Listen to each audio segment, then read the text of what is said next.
شفا الملوة والليل إذا يسر هل في ذلك قسم الذي هجر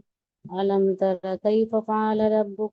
بعاد إرم ذات العماد التي لم يخلق مثلها في البلاد وثمود الذين جابوا الصخر بالواد وفرعون ذي الأوتاد الذين طغوا في البلاد فأكثروا فيها الفساد فصب عليهم ربك صوت عذاب إن ربك لبالمرصاد وأما الإنسان إذا ما ابتلاه ربه فأكرمه ونعمه فيقول ربي أكرمن وأما إذا ما ابتلاه فقدر عليه رزقه فيقول ربي أهانن كلا بل لا تكرمون اليتيم ولا تحاضون على طعام المسكين وتأكلون التراث أكلا لما وتحبون المال حبا جما كلا إذا دكت الأرض دكا دكا وجاء ربك والملك صفا صفا وجاء يومئذ جهنم يومئذ يتذكر الإنسان وأن له ذكرى ويقول يا ليتني قدمت لحياتي ويومئذ لا يعذب عذابه أحد ولا يوثق وثاقه أحد يا أيها النفس المطمئنة ارجعي إلى ربك راضية مرضية فادخلي في عبادي وادخلي جنتي صدق الله العلي العظيم. اللهم اللهم صل على محمد وعلى محمد صلی علی وجل محمد وعلی فرجہ. محمد وجل فرجہ. جزاک اللہ. اور اب میں سلام کے لیے زینت حسنین صاحبہ کو بلانا چاہوں گی. جی السلام علیکم ایوری ون. وعلیکم السلام. ایک سلوات بھیج دیں محمد آل محمد. اللہم صلی علی محمد وعلی محمد وجل فرجہ. بسم اللہ. غم کا طوفان اٹھا پسلیاں ٹوٹ گئیں ظلم زہرا پہ ہوا پسلیاں ٹوٹ گئیں غم کا طوفان اٹھا پسلیاں ٹوٹ گئیں یا نبی آپ کی اکلوتی دلاری بیٹی ہائے کس حال میں ہے آپ کی پیاری بیٹی جلتا دروازہ گرا پسلیاں ٹوٹ گئیں دیکھیے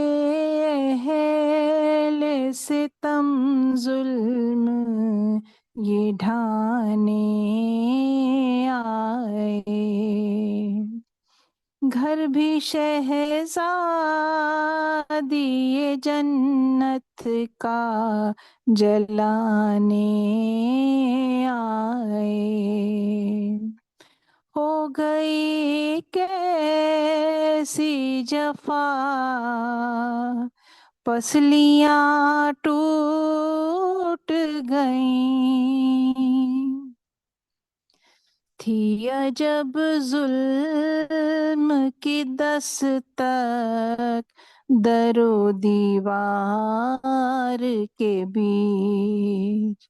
پس گیا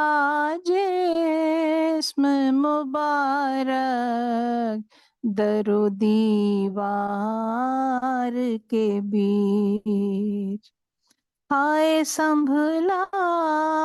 نہ گیا، پسلیاں ٹوٹ گئیں، رو کے آواز یہ دی مجھ کو، سنبھالو فیضا، یہ نہ کہہ پائی کہ محسن کو بچا لو فیضا، غم کا طوفان اٹھا، پسلیاں ٹوٹ گئیں، قتل فرزند ہوا قبل ولادت آئے، ہوئے کس حال میں محسن کی شہادت آئے، ہائے ہر درد سہا، پسلیاں ٹوٹ گئیں، زخم زہرا نے علی سے بھی چھپائے، ہائے غسل میت کو دیا جب تو علی چلائے، مجھ کو معلوم نہ تھا،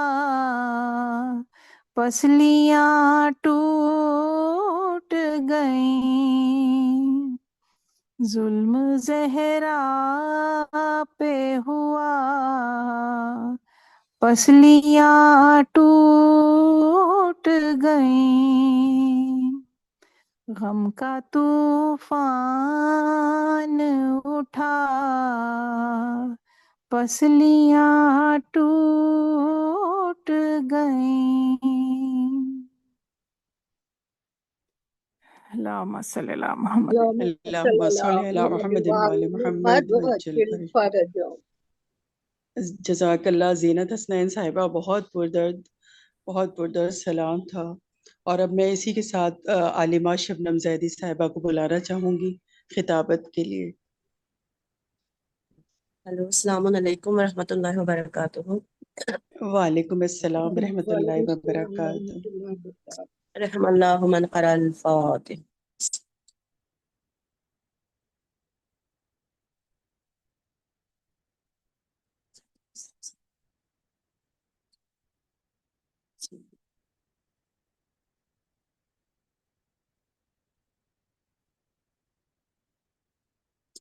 لا حول ولا قوة إلا بالله العلي العظيم۔ أعوذ بالله من الشيطان اللعين الرجيم، بسم الله الرحمن الرحيم،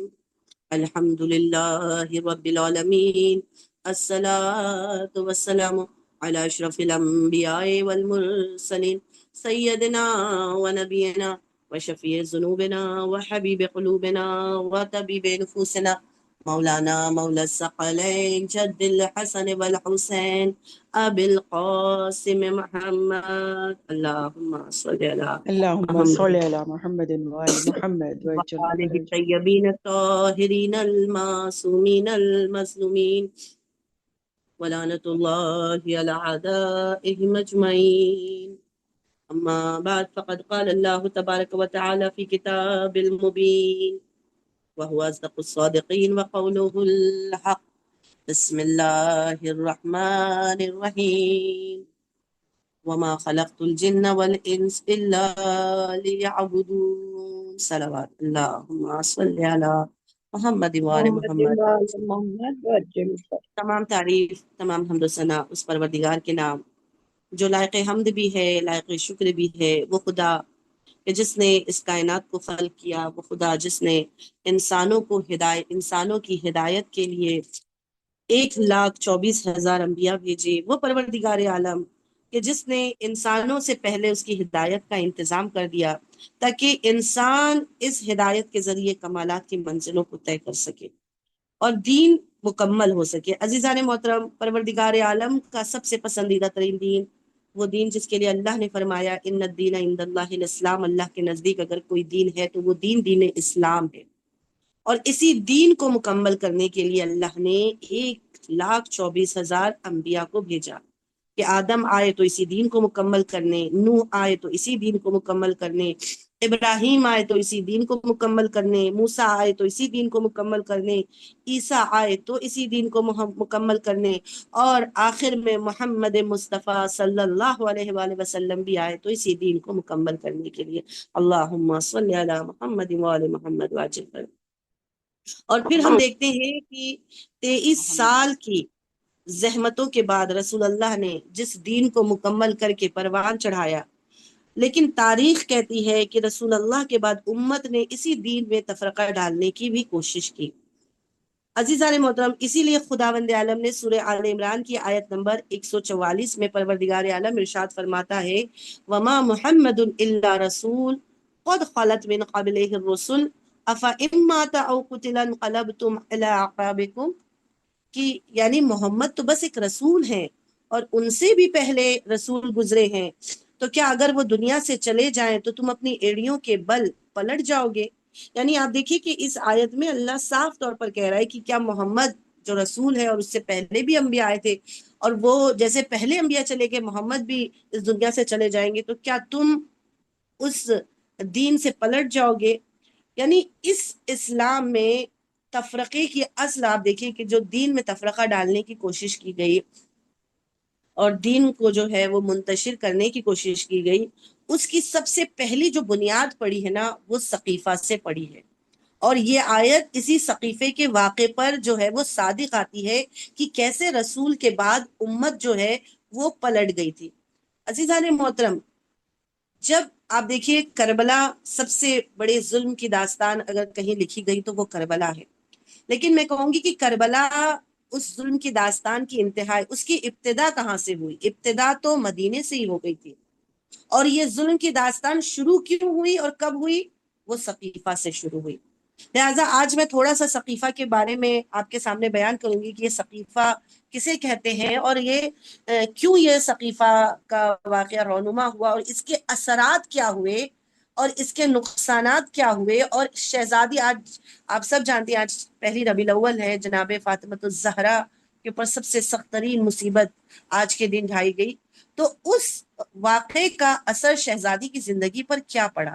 تو انشاءاللہ اس کو میں بہت خلاصے کے طور پر انشاءاللہ آپ کے سامنے بیان کرنا چاہوں گی۔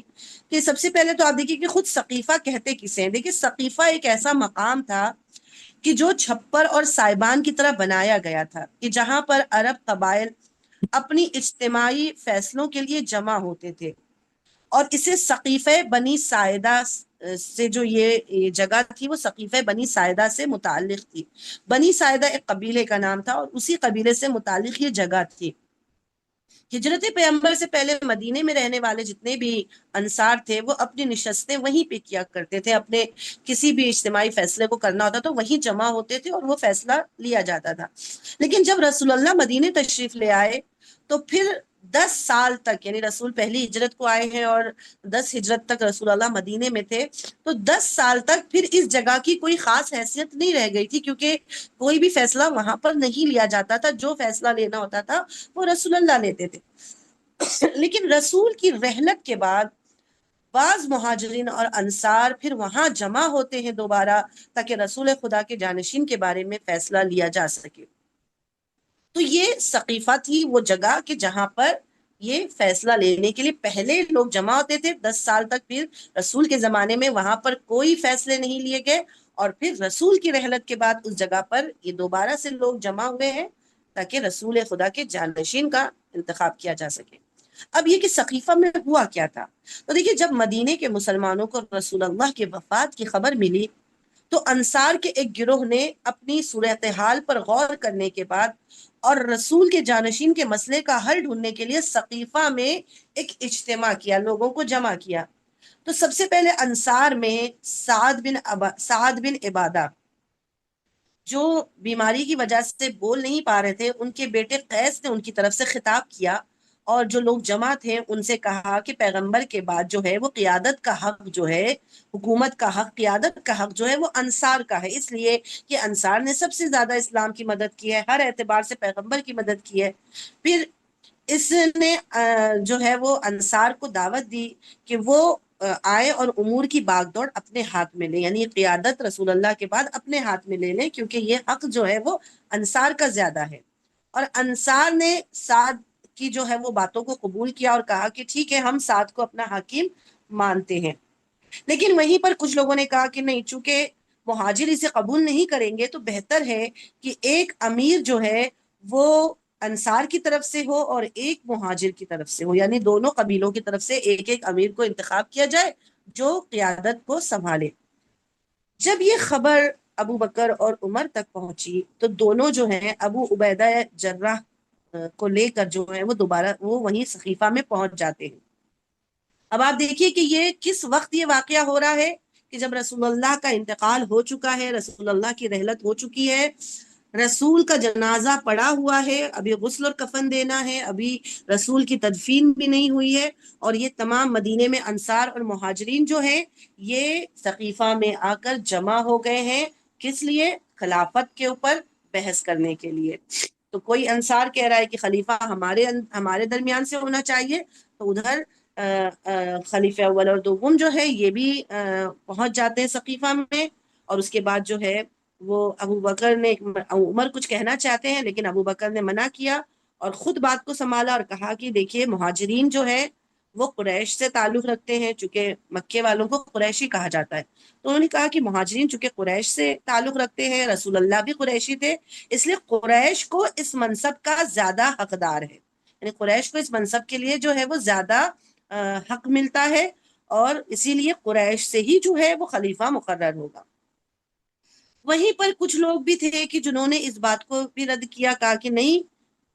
خلافت جو ہے وہ حضرت علی علیہ السلام کا حق ہے، لہٰذا ہم علی کے علاوہ کسی اور کی بیعت نہیں کریں گے۔ لیکن ان کی تعداد بہت مختصر تھی، مہاجرین اور انصار کی تعداد زیادہ تھی، بس اسی میں آپس میں لوگوں میں اختلاف ہونے لگا۔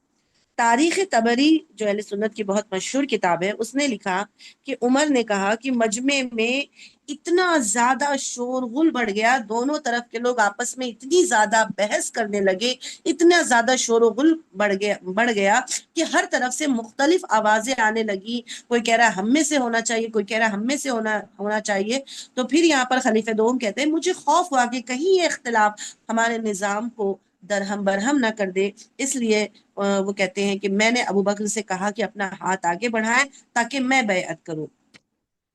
کہتے ہیں کہ جیسے ہی انہوں نے ہاتھ بڑھایا تو وہ جیسے ہی ان کے ہاتھ پر بیعت کرنا چاہ رہے تھے کہ انصار میں ایک اور شخص تھے بشیر بن سعد، یہ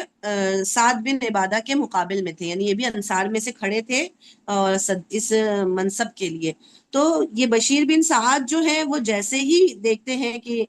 ابو بکر نے ہاتھ کو آگے بڑھایا ہے تو یہ جھٹ سے جاتے ہیں اور ابو بکر کی بیعت کر لیتے ہیں، اور جیسے یہ بیعت کرتے ہیں پھر اس کے بعد مجمع میں جتنے بھی لوگ موجود تھے وہ جلدی جلدی آ کر ابو بکر کے ہاتھ پر بیعت کرنا شروع کر دیتے ہیں، اور اس قدر ہجوم تھا، اتنا ہجوم تھا کہ یہ خطرہ پیدا ہو گیا کہ سعید بن عبادہ کہیں لوگوں کے پیروں تلے کچل نہ جائے، یعنی سارے لوگ مل کر پھر خلیفہ اول کے ہاتھوں پر بیعت کرنے لگے، اور پھر یہیں پر جو ہے خلیفہ دوم اور قیس کے درمیان سخت تکرار بھی شروع ہو گئی کہ جسے آ کر اول نے جو ہے وہ ختم کروائی، یعنی کہ اتنی زیادہ بحث، اتنی زیادہ شور و غل، اتنی زیادہ لڑائی جھگڑا یہاں پر آپس میں ہی ان لوگوں کے درمیان میں شروع ہو گیا، اور پھر اس طرح سیاست، سازش اور جلد بازی نے وہ حق چھین لیا کہ جو غدیر خم میں رسول اللہ نے 1.25 لاکھ حاجیوں کے مجمع کو جمع کر کے اعلان کیا تھا اور فرمایا تھا من کنتو مولا ہو فہذا علی مولا، جس کا میں مولا ہوں اس کے علی مولا ہیں۔ اور آپ دیکھیں تعجب کی بات تو یہ ہے کہ ابھی اس واقعے کو گزرے ہوئے زیادہ عرصہ بھی نہیں ہوا تھا، چند ہی دن میں کہوں گی یا چند مہینے ہی ابھی گزرے تھے کہ یہاں پر لوگوں نے، مسلمانوں نے اس واقعے کو بھلا دیا اور یہ آپس میں ہی جو ہیں وہ جمع ہو گئے ایسے وقت میں فیصلہ کرنے کے لیے کہ کون رسول کا جانشین ہوگا. اور ان سب سے بھی جو افسوس کا مقام ہے وہ یہ ہے کہ اگر ان کو جمع بھی ہونا تھا تو کم سے کم اتنا تو انتظار کر لیتے کہ کائنات کا رسول دنیا سے رخصت ہوا ہے، پہلے اس کی شان سے غسل و کفن دے کر ان کے جنازے کو دفن تو کر دیا جاتا، لیکن انہوں نے اس کی بھی پرواہ نہیں کی. رسول اللہ کا جنازہ پڑا رہا. انہوں نے اہل بیت کو بھی اس وقت جو ہے وہ تنہا کر دیا کہ خود مولا کائنات جو ہیں وہ نبی کے غسل اور کفن میں مشغول تھے، اور ایسے وقت میں امت نے انہیں اکیلا کر دیا تھا. تو اب آپ دیکھیے کہ اس طرح سے یہ سقیفہ میں لوگ جمع ہوئے تھے اور یہ خلافت کے اوپر جو ہے وہ بحث چھڑی، اور اس طرح سے جلد بازی میں اور سازش کے تحت سیاست کے تحت جو ہے وہ ابو بکر کو خلیفہ اول جو ہے وہ بنایا گیا، اور لوگوں نے ان کے ہاتھ پر جلد بازی میں بیعت کر لی. اچھا، اب یہاں پر ایک سوال ہو سکتا ہے کہ ہمارے ذہنوں میں آئے کہ سقیفہ میں یہ انصار کیوں سب سے پہلے جمع ہوئے؟ اگر یہ انصار جمع نہ ہوتے تو شاید اتنی جلد بازی نہ ہوتی اور اس طرح سے فیصلہ نہ ہوتا، کیونکہ سب سے پہلے انصار وہاں پر آئے تھے اپنا خلیفہ جو ہے مقرر کرنے کے لیے. تو دیکھیے اس کی بھی کچھ وجوہات تھی انصار کے آنے کی. سب سے پہلی وجوہات میں سے پہلی وجہ جو بتائی جاتی ہے وہ یہ ہے کہ انصار کو مستقبل کا جو ہے وہ خوف تھا، یعنی فیوچر کا ان کو خوف محسوس ہو رہا تھا، کیونکہ انصار جانتے تھے کہ فتح مکہ کے بعد جب مکہ فتح ہو گیا تو مکے میں بہت لوگ جو ہیں وہ اسلام کو قبول کر لیا تھا، تو وہاں پہ جو قریش تھے وہ مضبوط ہو چکے تھے. اور اگر کل یہ قریش جو مدینے میں ہے اور وہ قریش جو مکے میں یا آپس میں متحد ہو جاتے تو انصار کی حیثیت جو ہے وہ کمزور پڑ جاتی. اسی لیے انہیں خدشہ تھا کہ کہیں ایسا نہ ہو اپنی سیاسی بقا کے لیے یہ جو ہے وہ ہمیں ختم کریں یا ہمیں کمزور کر دیں. اس لیے انہوں نے سب سے پہلے پیش بندی کر لی تاکہ خلیفہ ہم میں سے چنا جائے تاکہ ہم ہمیشہ مضبوط رہیں. تو پہلی وجہ انہیں مستقبل کا خوف تھا کہ آنے والے زمانے میں کہیں ایسا نہ ہو کہ یہ لوگ ایک ہو جائیں اور ہم کمزور پڑ جائیں. دوسری وجہ تھی اسلام پر قربانیوں کا احساس. جیسے میں نے ابھی پہلے بھی بتایا کہ انصار نے ہجرت کے وقت اپنا مال، اپنی زمین، اپنا گھر، حتیٰ اپنی جانوں کو بھی مہاجرین پر قربان کر دیا تھا. وہ یہ سمجھتے تھے کہ اسلام کی بنیاد مدینے میں ہمارے خون سے رکھی گئی ہے، لہٰذا خلافت کے لیے بھی ہم سب سے زیادہ حقدار ہیں. اور وہ اسلام کو اپنی اولاد کی طرح عزیز رکھتے تھے، اور ان کے بقول کے اس کے تحفظ کے لیے ہم سے زیادہ کوئی مخلص نہیں ہے، لہٰذا ہم نے جب اتنی قربانیاں دی ہیں تو اس کی قیادت کا حق بھی ہم رکھتے ہیں. تیسری وجہ جو تھی کہ قریش سے جو ہے وہ انتقام کا ان کو خوف تھا، کیونکہ انصار جو ہیں وہ مختلف جو جنگیں ہوئی تھی کافروں کے ساتھ، تو اس میں انصار کے ہاتھوں بہت سارے قریش کے بڑے بڑے سردار مارے گئے تھے. تو اب یہاں پر انصار کو جو ہے وہ ایک خدشہ اور ایک ڈر ان کے دل میں تھا کہ ایسا نہ ہو کہ یہ اقتدار قریش کو مل جائے تو وہ اپنی پرانی دشمنی کا انتقام ہم سے لے، اور جو ان کے سردار مارے گئے ہیں تو ان کا بدلہ وہ ہم سے لے اور ہم پر جو ہے وہ ظلم ہو یا ہمیں ختم کیا جائے. تو لہٰذا جو ہے انہوں نے پیش قدمی کی. چوتھی وجہ جو بتائی جاتی ہے کہ رسول کی جو ہے وہ رسول اللہ نے ان کو پہلے سے خبر دے دی تھی، اور رسول اللہ نے ایک وصیت بھی کی تھی اس کی بنیاد پر، کہ روایت میں ملتا ہے کہ نبی نے تمام انصار کو اپنے بعد ظلم اور جور کی پیشگوئی کی تھی اور یہ بتلا دیا تھا کہ تم پر ظلم ہوگا، اور صبر کی وصیت کی تھی کہ دیکھو جتنا بھی تم پر ظلم ہو تم صبر کرنا. اور یہی بات انہیں مزید فکر مند کر رہی تھی کہ اگر یہ اقتدار قریش کے پاس چلا گیا تو ہم پر شاید بہت زیادہ ظلم اور ستم ہو، تو قبل اس کے کہ یہ اقتدار ان کو ملے ہم اقتدار کو اپنے ہاتھوں میں لے لیں.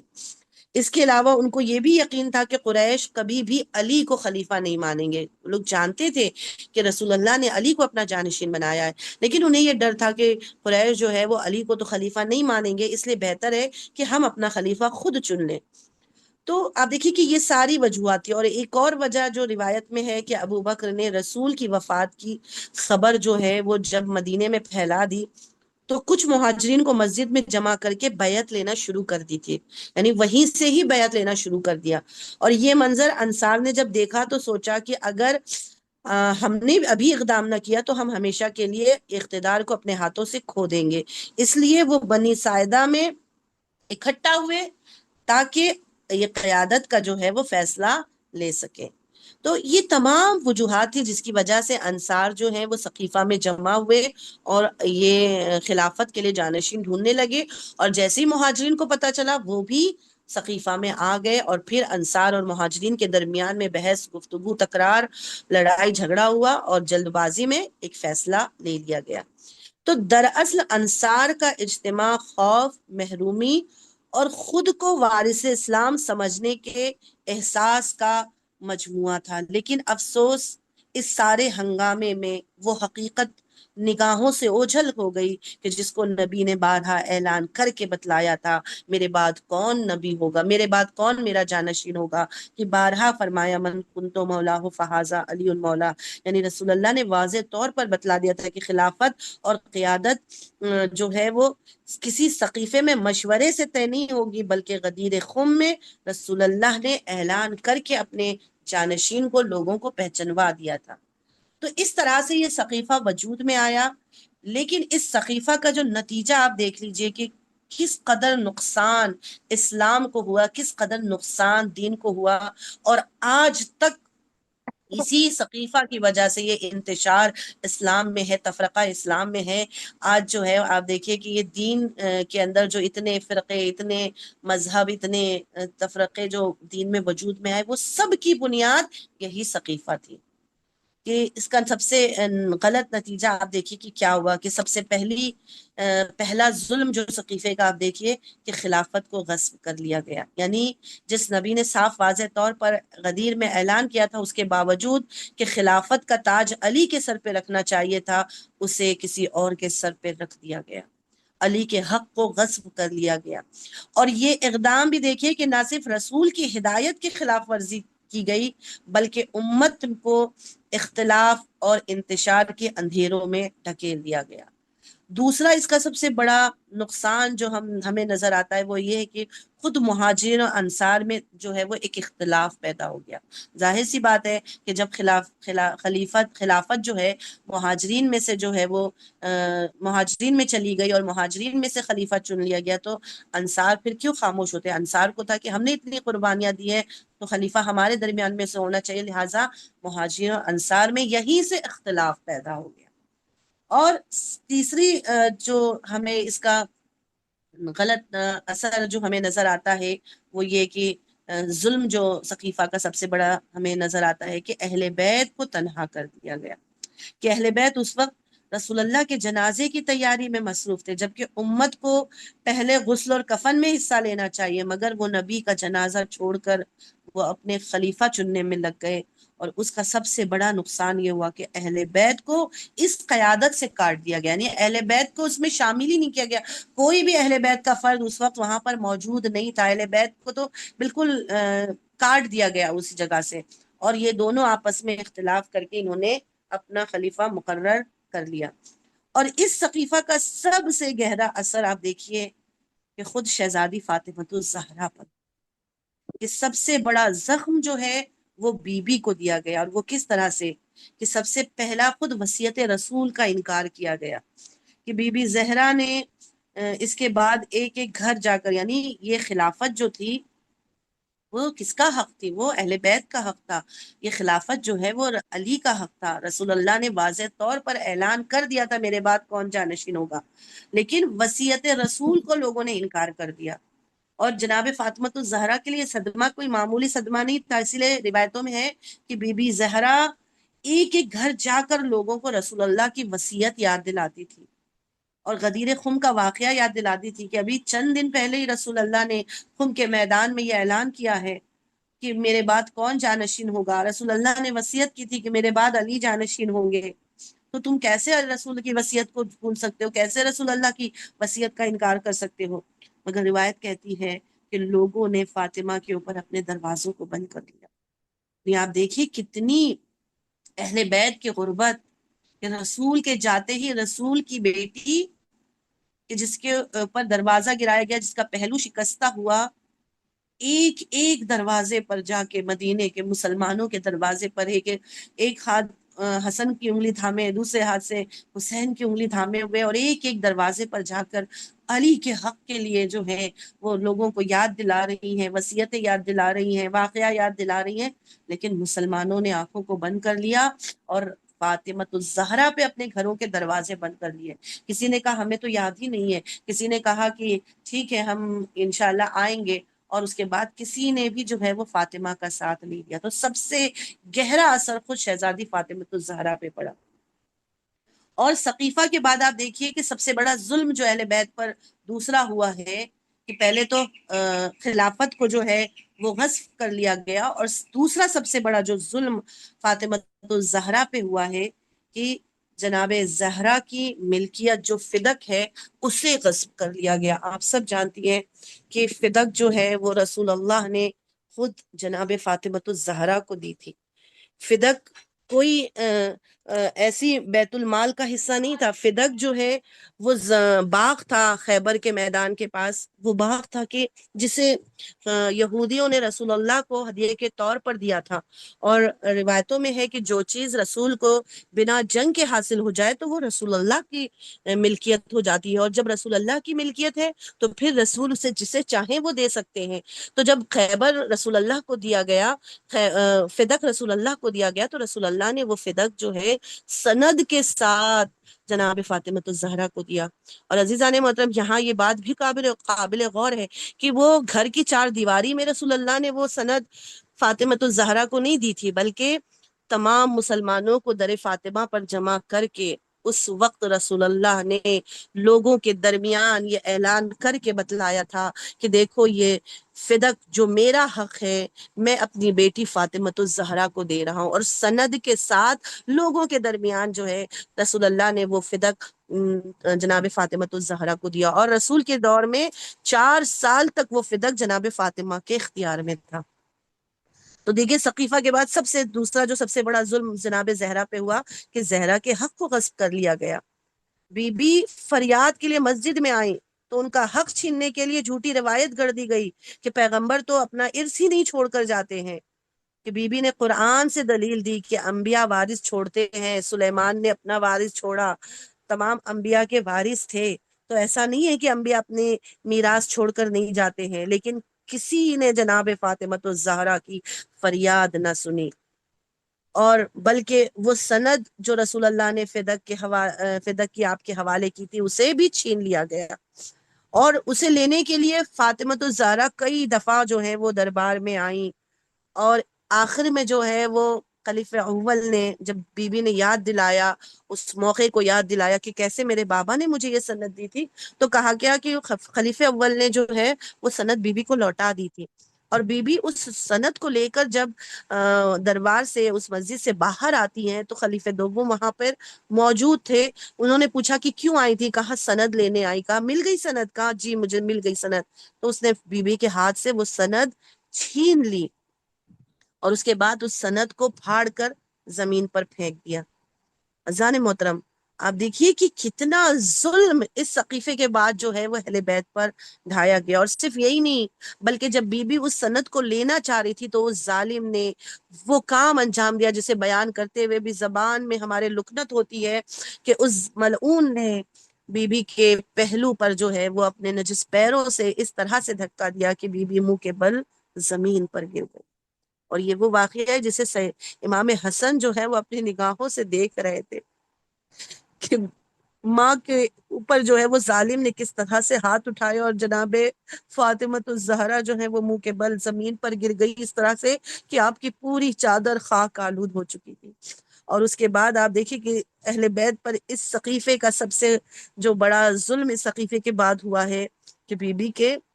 ظلم ثقیفہ کے بعد جو اہل بیت کے اوپر ہوا ہے جناب فاطمۃ الزہرا پر ہوا ہے کہ اسی ثقیفہ کے بعد امت نے فاطمۃ الزہرا کے در کو جلایا. اہل بیت کے گھر پر حملہ ہوا ہے. مولا کو زبردستی بیعت پر مجبور کیا جانے لگا اور اس کے لیے دروازے تک کو جلا دیا گیا. اور صرف دروازہ نہیں جلایا گیا بلکہ وہ جلتا ہوا دروازہ ٹھوکر مار کر گرایا گیا کہ جس کے نتیجے میں شہزادی اس جلتے ہوئے در اور دیوار کے نیچے تھی اور یہیں پر جناب محسن کی شہادت ہوئی ہے. آج پہلی ربیع الاول ہے. عزیزان محترم، آپ سب جانتی ہیں کہ آج کی تاریخ ہے کہ جب فاطمہ کے در کو جلایا گیا. آج ہی کی تاریخ ہے کہ جب جناب محسن کی شہادت واقع ہوئی ہے. یعنی اس سقیفہ کی سیاست نے صرف ایک کرسی کا فیصلہ نہیں کیا، بلکہ اس نے قرآن کے حکم، نبی کی وصیت اور اہل بیت کے حق کو رون ڈالا. اور اس کا سب سے بڑا بوجھ خود شہزادی فاطمہ الزہرا نے اٹھایا، کہ جن کے گھر پر حملہ ہوا، جن کی میراث چھینی گئی اور جن کا دل غم سے ٹوٹ گیا، کہ بی بی کو اپنا مرثیہ خود پڑھنا پڑا. کہ بی بی فرماتی ہیں رسول اللہ کے روضے پر آ کر، سبت علیہ مصائب لو انہا سبت علیام سرنا لیالے، کہ بابا آپ کے بعد آپ کے زہرا پر اتنی مصیبتیں ڈھائی گئی کہ بابا اگر دنوں پر پڑھتے تو رات کی تاریکی میں تبدیل ہو جاتے. آزاداروں، اور ان تمام زخموں اور غموں کے نتیجے میں بی بی نے چند ہی مہینوں میں دنیا کو الوداع کہہ دیا. اجرکم اللہ. شہزادی کی شہادت اسلام کے ماتھے پر ایک ایسا سیاہ دھبا ہے کہ جسے قیامت تک کوئی دھو نہیں سکتا ہے. ہاں، اس سقیفہ کا سب سے بڑا اثر ہمیں کربلا میں دیکھنے کو ملتا ہے، کہ جس کا آغاز مدینے سے ہوا تھا، جس کی انتہا کربلا میں نظر آئی. اجرکم اللہ. آزادارو، کربلا کا آغاز مدینے سے ہوا، کہ جہاں رسول کی بیٹی کے گھر امت اگر لکڑیاں لے کر پہنچ گئی، فاطمہ کا دروازہ جلایا گیا، جلتا ہوا در فاطمہ الزہرا پہ گرایا گیا. ارے میری شہزادی کو تماچا مارا گیا. امام حسن مجتبی علیہ السلام اس منظر کو کبھی بھول نہ پائے، کہ ایک ذاکر نے جب امام حسن مجتبی کے مصائب پڑھے تو ایک مرتبہ خواب میں امام حسن مجتبی کی زیارت ہوئی. امام فرماتے ہیں ذاکر تو میرے سارے مصائب کیوں نہیں پڑھتا؟ ذاکر کہتے ہیں مولا میں نے تو آپ کی ساری مصیبتیں پڑھ دی. ذاکر امام کہتے ہیں ذاکر میری سب سے سخت ترین سب سے بڑی مصیبت تو نے نہیں پڑھی. کا مولا وہ سب سے سخت ترین مصیبت کون سی ہے؟ مولا فرماتے ہیں سب سے سخت ترین مصائب وہ وقت کے ہیں کہ جب میں 7 برس کا ہوں، میں کھڑا دیکھ رہا تھا میری نگاہوں کے سامنے جب ظالم نے ماں کو دھکا دیا، ماں کے پہلو پر وار کیا. میں نے اس منظر کو اپنی نگاہوں سے دیکھا کہ میری ماں منہ کے بل زمین پر گر گئی. اجرکم اللہ. آزادارو، آیتیں کہتی ہیں کہ جیسے ہی جناب فاطمہ الزہرا کو تماچا لگا، اتنی تیز سے اتنی زور کا تماچا تھا کہ سیدہ برداشت نہ کر سکی، منہ کے بل زمین پر بھی گر گئی. اجرکم اللہ. آزادارو، روایتیں کہتی ہیں کہ امام سے کسی نے جب سوال کیا مولا سب سے بڑی مصیبت ایک مرد کے لیے کیا ہے، کہ جب وہ تنگ دست ہو کہا نہیں، کہا جب وہ قرض دار ہو کہا نہیں، کہا جب وہ بے اولاد ہو کہا نہیں. پھر کہا مولا آپ ہی بتائیے ایک مرد کے لیے سب سے بڑی مصیبت اور سب سے سخت ترین مصیبت کیا ہے؟ امام فرماتے ہیں ایک مرد کے لیے سب سے سخت ترین مصیبت کا وقت وہ ہے کہ جب مرد فاتح خیبر ہو، جب مرد فاتح خندق ہو اور اس کی نگاہوں کے سامنے کوئی اس کی ناموس کو تماچا مارے اور وہ کچھ نہ کر سکے. اللہ اللہ، علی کی غربت، وہ علی جو 2 انگلیوں پر در خیبر کو اٹھانے والا ہے، اس علی کی نگاہوں کے سامنے کوئی فاطمہ کو تماچا لگا رہا ہے، کوئی کسی نے جلتا ہوا دروازہ شہزادی پر گرا دیا. ارے اسلام کی خاطر علی خاموش ہے، صبر کیے. آزادارو، تصور کرو علی نے کیسے برداشت کیا ہوگا. اجرکم اللہ. اور باب اعظم، آج کی تاریخ جناب محسن کی شہادت کی بھی تاریخ ہے. ایک شخص جو ہے وہ چھٹے امام کے پاس آتا ہے، کہا مولا بی بی کی شہادت کی اصل وجہ کیا تھی؟ بابا مولا اس لیے کہ شیعوں میں مشہور ہے، کوئی کہتا ہے محسن سے